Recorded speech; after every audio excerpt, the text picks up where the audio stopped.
The major improv theaters in the United States are Second City in Chicago, which is sort of the original big improv theater that people think about.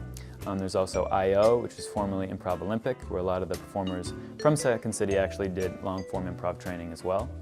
In New York, there's the Upright Citizens Brigade, or UCB. There's the Magnet and the Pit Theater.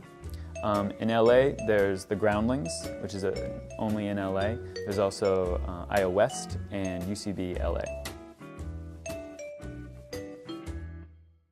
A lot of people in New York that are looking to get involved with improv are curious about what's the difference between the training programs at UCB or the Magnet or the Pit.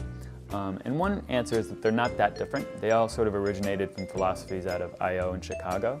But if you want to kind of know the differences and which ones maybe you connect to, the best thing that you can do is go see shows at all three theaters, see which style works for you, and then try to train with those teachers. But a lot of people end up training at all three theaters. So it's not like if you pick the Pit, you're the Pit for life. You can also train at the Magnet and UCB, and everybody gets along.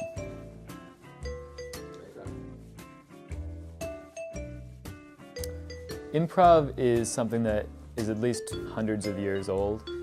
People talk about theater forms like commedia dell'arte. There's a lot of aspects of that are improvised.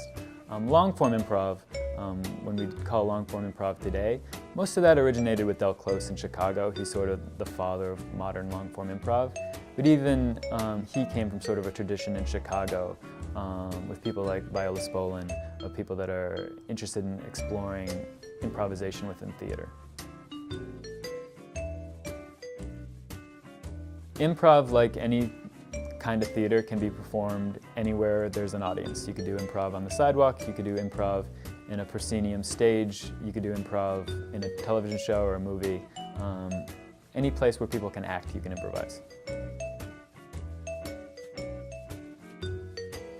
A lot of times when I'm touring different parts of the country, people ask me, well, how do I get involved in doing improv? And maybe the easiest way is to think about moving to Chicago or New York or LA. Chicago has a great scene, New York has a great scene, LA has a good scene and the most industry if you're looking for improv to be a step towards doing film and TV. But there's also more and more cities that have an improv scene right where you are.